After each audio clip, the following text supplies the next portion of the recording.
Everyone loves the idea of dividend income. Money landing in your account every month while you sleep sounds amazing. But here is the real question. If you wanted $3,000 per month in dividend income, how much money would you actually need invested? Welcome to Investing with Pankaj, where we make personal finance, investing, and money decisions simple for Canadian beginners.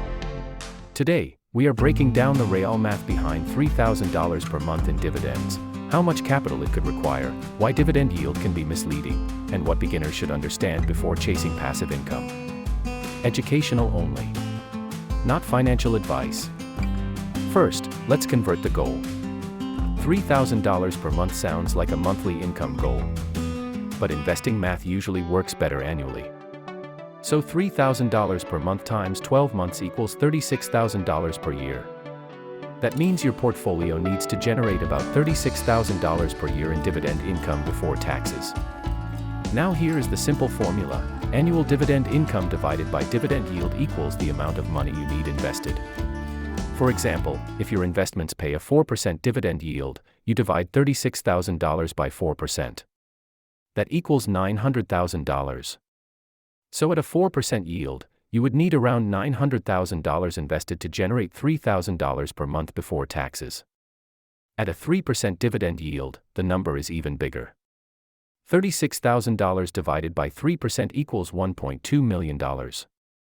That means if your portfolio pays a 3% yield, you may need around $1.2 million invested to generate $3,000 per month before taxes. At a 5% dividend yield, the number comes down. $36,000 divided by 5% equals $720,000. So a 5% yield would require about $720,000 invested. That sounds better, but remember, a higher yield is not automatically better. Sometimes a high yield can be a warning sign. At a 6% dividend yield, you would need about $600,000 invested. And at an 8% yield, you would need about $450,000. This is where many beginners get excited and say, "Great, I'll just buy the highest yielding stocks or ETFs." But that is where the danger begins. A high dividend yield can look attractive, but it can also mean the market is worried about the company. Sometimes the share price has dropped, which makes the yield look higher. Sometimes the dividend may not be sustainable. Sometimes the business is under pressure. And sometimes the dividend gets cut. This is why dividend investing is not just about asking, who pays the biggest dividend? A better question is, can this company or fund keep paying this dividend over time? Dividends are not guaranteed. Companies can increase dividends, keep them the same, reduce them, or stop paying them depending on business conditions. The Ontario Securities Commission's Get Smarter About Money explains that dividends depend on how well the company did, the type of stock you own, and whether the company decides to pay profits out or reinvest them back into the business. It also notes that returns are not guaranteed. That is important for beginners to understand. Now let's talk about the Canadian investor angle. Many Canadians are attracted to dividend-paying companies because Canada has big banks, telecom companies, utilities, pipelines, energy companies, and real estate-related investments. These sectors are often known for income, but that does not mean they are risk-free. If you put too much money into only a few dividend sectors, your portfolio can become concentrated. For example, if you only chase Canadian bank stocks, telecom stocks, and energy stocks, you may be missing other parts of the market. Diversification matters because relying on one company, one sector, or one country can increase risk. The Canadian Investment Regulatory Organization explains that diversification helps reduce risk by combining investments that do not all move in the same direction at the same time, though it does not remove all risk. That is a key point. Diversification can help, but it cannot protect you from every market drop. Now let's compare two investors. Investor A wants the safest-looking dividend and chooses a diversified portfolio yielding 3%. To get $3,000 per month, they may need about $1.2 million. Investor B wants faster income and chooses a portfolio yielding 8%. They may only need about $450,000. But Investor B may also be taking more risk, more concentration, or more chance of dividend cuts. This is the trap. The lower yield portfolio may require more money, but it may be more sustainable. The higher yield portfolio may require less money, but it may come with higher risk. The goal is not to find the biggest yield. The goal is to find an income strategy that actually survives. Now let's add taxes. If dividends are received inside a TFSA, eligible withdrawals are generally tax-free. If dividends are received inside an RRSP, withdrawals are generally taxable later. If dividends are received in a non-registered account, they may be taxable in the year you receive them. In Canada, eligible dividends from taxable Canadian corporations may qualify for the federal dividend tax credit, according to the CRA. But tax treatment can depend on the type of dividend, the account type, your province, your income, and whether the dividends are Canadian or foreign. This is why $3,000 per month before tax is not the same as $3,000 per month after tax. If your goal is to spend $3,000 per month, you may need more than $36,000 per year in gross dividends, depending on taxes and your account type. Now here is another beginner mistake. Some people think dividend income is free money. But dividends are not magic. When a company pays a dividend, it is using company cash. And often, after a dividend is paid, the share price adjusts. You are receiving income, but that does not mean your total wealth automatically increased by the full dividend amount. Think of it like this. Imagine you own a fruit tree worth $100. It gives you $4 of fruit. That sounds great. But if the tree becomes less valuable or unhealthy, you may still lose money overall. With investing, total return matters. That means dividends plus price growth, minus losses, taxes, and fees. This is why a stock paying a 6% dividend is not automatically better than a stock paying a 2% dividend. The 2% dividend stock might grow faster. The 6% dividend stock might struggle. Or the opposite could happen. You have to look at the full picture, not just the dividend yield. Now let's talk about dividend ETFs. Dividend ETFs can be attractive because they allow you to buy a basket of dividend-paying companies instead of choosing only one stock. That can help with diversification. But dividend ETFs still carry risk. They can fall in value, their distributions can change, and they may be concentrated in certain sectors. Some dividend ETFs focus heavily on banks, energy, telecom, utilities, or real estate. That may be fine for some investors, but beginners should know what they own. An ETF is not automatically diversified just because it has many holdings. If many of those holdings are in similar sectors, the risk can still be concentrated. Now let's look at the lifestyle side. $3,000 per month in dividends sounds like financial freedom, but would it actually be enough? That depends on your expenses. If your rent or mortgage is high, $3,000 may not cover everything. If you live in a lower-cost area with no debt, it may cover much more. Financial freedom is not only about how much income your portfolio produces. It is also about how much money your lifestyle requires. Someone spending $2,500 per month is much closer to freedom than someone spending $7,000 per month, even if they have the same portfolio. Now here is a practical way to think about it.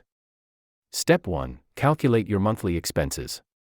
Step 2. Decide how much income you want your portfolio to produce. Step 3. Choose a realistic dividend yield assumption. Step 4. Calculate the portfolio size needed. Step 5. Add a margin of safety because dividends, taxes, inflation, and life can change. For example, if you want $3,000 per month and assume a 4% yield, the rough target is $900,000 before tax. But if you want room for taxes, dividend cuts, inflation, and unexpected expenses, you may want a larger cushion. The exact number will be different for everyone. Now let's discuss inflation. If $3,000 per month feels comfortable today, it may not feel the same 10 or 20 years from now. Rent, groceries, insurance, property tax, transportation, and healthcare-related costs can all rise over time. So your dividend income may also need to grow over time. That is why dividend growth can matter. A company that pays a lower dividend today but grows it consistently may be more useful over the long term than a company with a very high yield that never grows or eventually cuts the dividend. Again, bigger yield does not always mean better investment. Now let's talk about how someone could build toward this goal. If you are starting from zero, do not obsess over $900,000 on day one. Start with the first milestone. First $1,000 invested. Then $5,000. then $10,000, then $25,000, then $100,000. The income will be tiny at first, but the habit matters. If you had $10,000 invested at a 4% yield, that would be about $400 per year, or around $33 per month before taxes. Not life-changing, but motivating. At $100,000 invested with a 4% yield, that could be about $4,000 per year, or around $333 per month before taxes. Now the income becomes more noticeable. At $500,000 invested with a 4% yield, that could be about $20,000 per year, or around $1,667 per month before taxes. And at $900,000 invested with a 4% yield, that gets you close to $36,000 per year, or $3,000 per month before taxes. This is why the first $100,000 is so important. It may not create financial freedom yet, but it gives your portfolio a strong base. After that, contributions, reinvested dividends, and market growth can start working together. Slowly, the portfolio can begin doing more of the heavy lifting. Now here is one of the most powerful strategies for beginners: reinvesting dividends. Instead of spending the dividends early, you can reinvest them so they buy more investments. Those new investments can potentially pay more dividends in the future. That is how dividend income can grow over time. Get Smarter About Money notes that some investors may be able to arrange for cash dividends to be reinvested through a dividend reinvestment plan, also called a DRIP. This can be useful for long-term investors, but you still need to understand the investment and the risks. But let's be honest. Dividend investing can also become emotional. People see monthly income and feel safe. They may ignore falling stock prices because the dividend is still coming.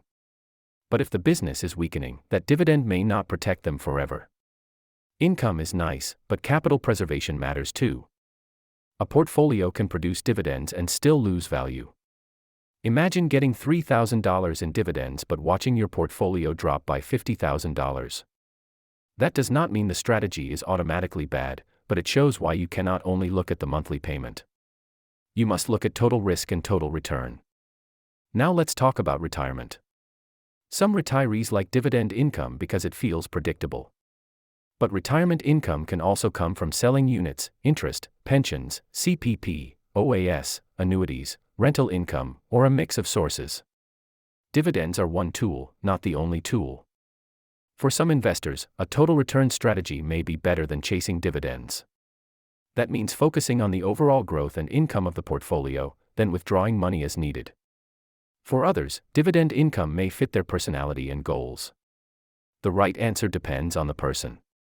So should beginners chase $3,000 per month in dividends? I would say beginners should first understand the math. At 3%, you may need around $1.2 million. At 4%, around $900,000. At 5%, around $720,000. At 6%, around $600,000. At 8%, around $450,000. But the higher the yield, the more carefully you need to ask, what risk am I taking? The real lesson is this: $3,000 per month in dividends is possible for some people, but it usually requires a large portfolio. It is not a shortcut. It is not guaranteed passive income. And it is not just about buying the highest yielding thing you can find. A smarter approach is to build your foundation first. Control debt. Build emergency savings. Use the right account type. Invest consistently. Understand what you own. Watch fees. Diversify. Reinvest when appropriate. And focus on long-term sustainability, not just today's biggest yield. So if you want $3,000 per month in dividends, start with the math, not the dream. The dream says, passive income will save me. The math says, how much capital do I need, what yield is realistic, what taxes apply, and what risks am I taking? And if you want me to make a separate video on Canadian dividend ETFs, dividend stocks, bonds, mutual funds, and income portfolios beginners can learn about, comment dividends below and I'll make a simple breakdown. Thanks for watching Investing with Pankaj. Follow or subscribe for simple personal finance and investing lessons for Canadian beginners.